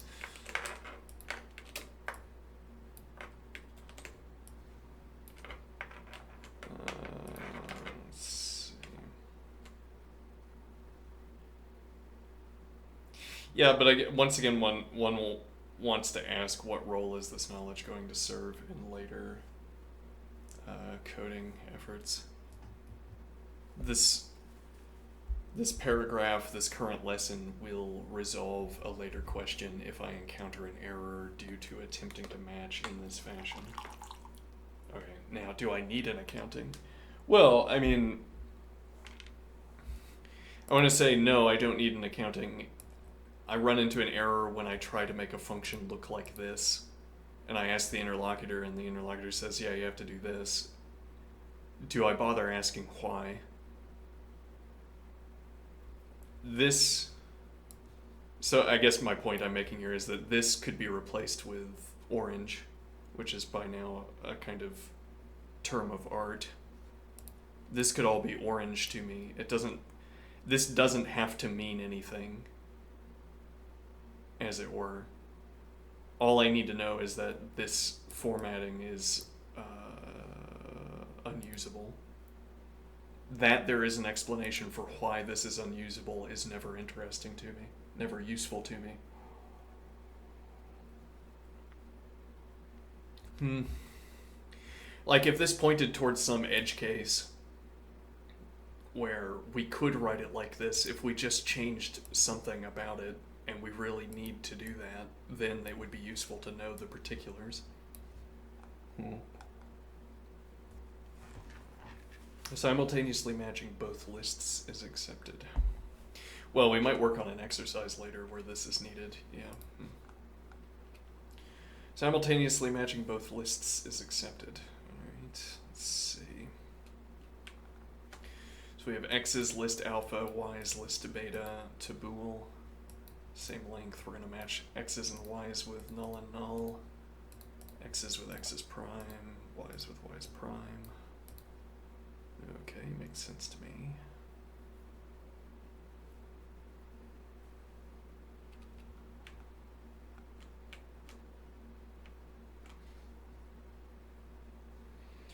In the section on data types, oh, what time is it? Alright, yeah. Leave off with that section.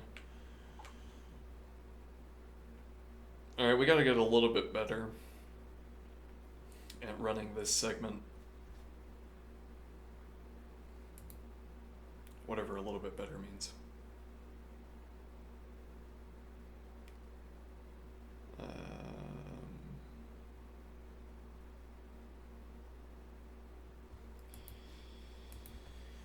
Too many digressions. We started a little bit late. Yeah, we spent time looking at color themes. Yes, well, I still haven't found my ideal color theme, I think. And it is no small matter. What is at stake is far from insignificant. It is what life will look like.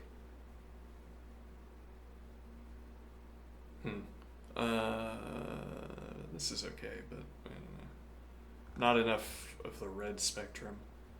Let's spread out our colors a little bit. Do we want to try another color theme? 9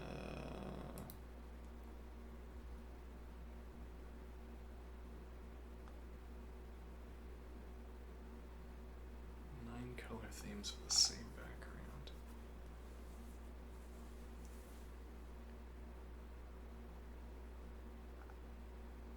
Yeah, but I don't want gray. I like this cream. Maybe I would like gray.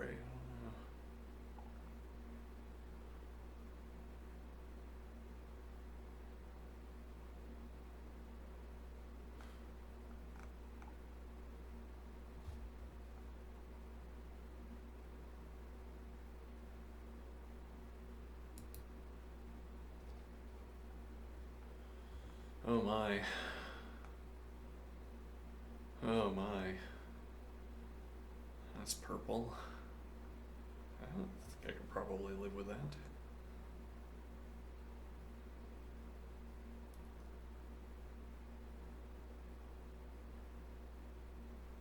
It's kind of nice.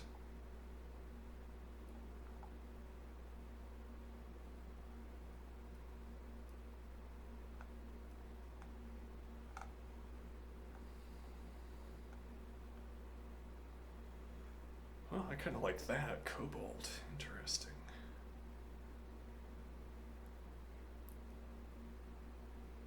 Ooh, I kind of like that.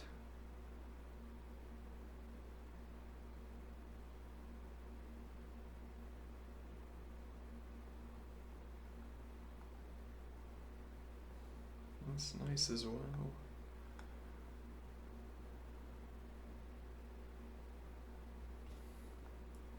Sure. Though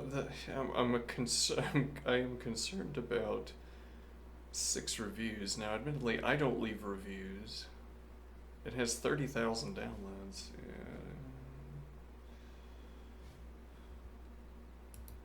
Alright, steal my lean code.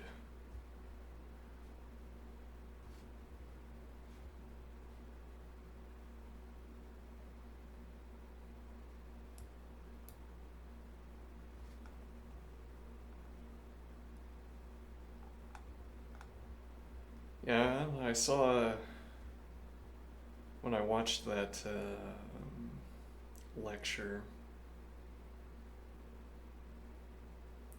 on lean, the color theme that person had was a creamy background. It's really nice.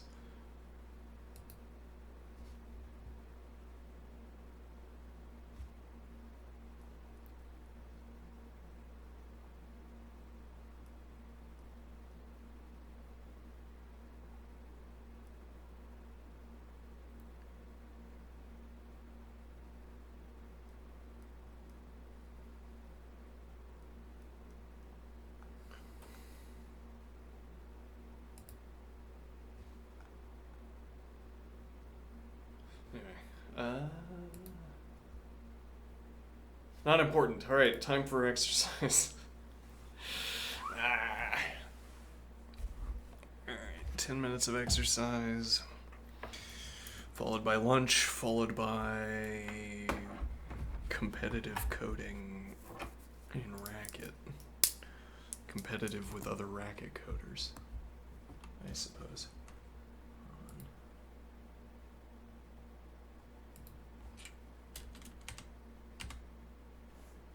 Yeah, we need to be on some code here.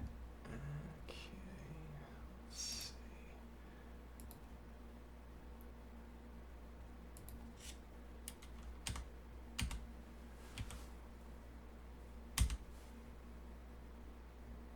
That is a candidate. That's not. Interesting.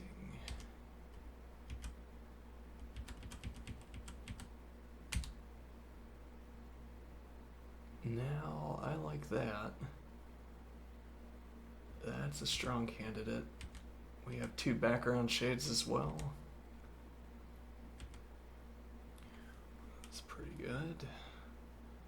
Oh, you maybe have 3 background shades.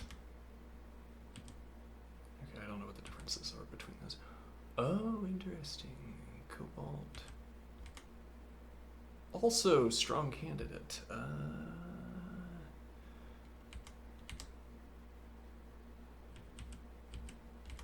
This is like a medium instead of light or dark.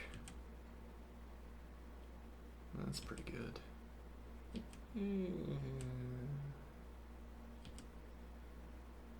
Neon dark, neon dank. Ew. Well, that's a pretty strong candidate as well, actually.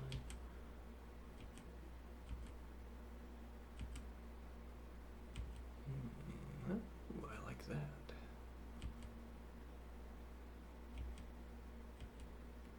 There's more green. Actually, I do kind of like that. There's not enough green. That's pretty good. Actually, how many skins did we get? This is more than anticipated. That's pretty good. The extra purple, I could live with that.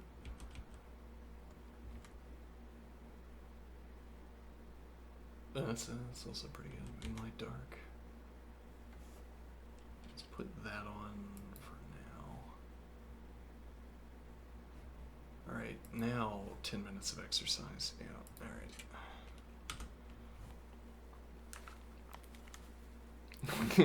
We have to get the color theme question resolved because I'm going to end up spending 5 hours looking for a color theme.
with many of these motions, I ended up being left arm dominant.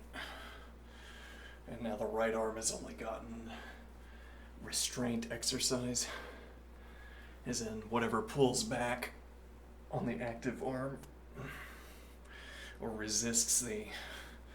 Like, my left arm is currently deciding where everything is going. My right arm is resisting to give resistance. Tautologically. Now that has left my right arm indecisive, as it were.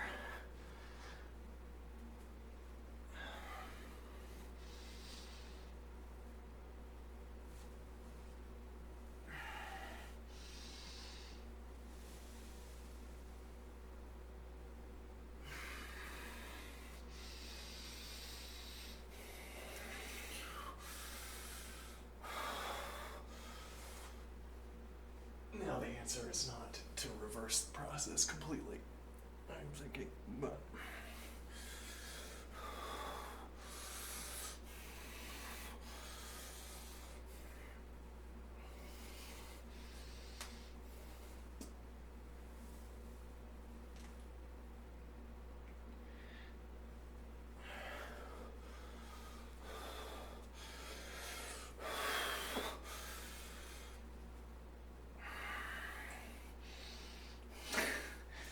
every time you laxin, there's a kind of ghost that keeps going hard and gets ahead of you. Like in one of those racing games, yes.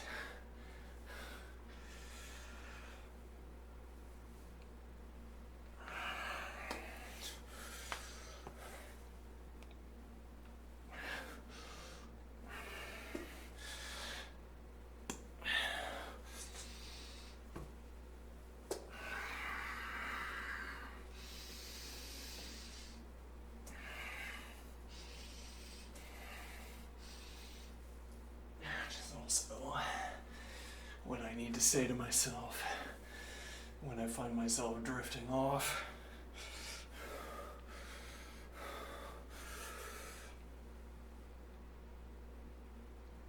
While studying. Off in the distance is the person who will accomplish more than you do because that person didn't let up.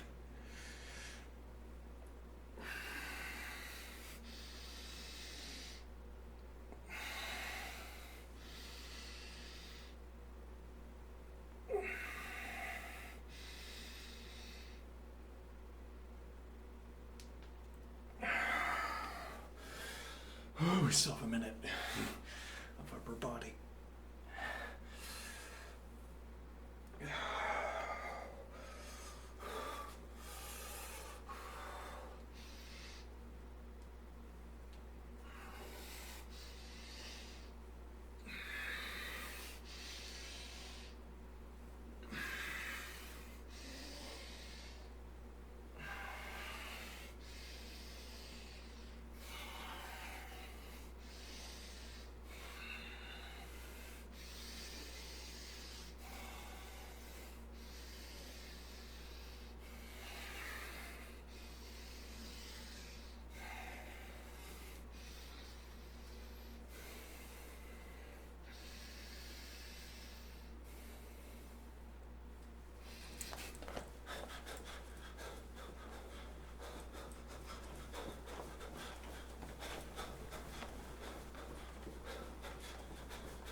shortness of breath.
And lunchtime.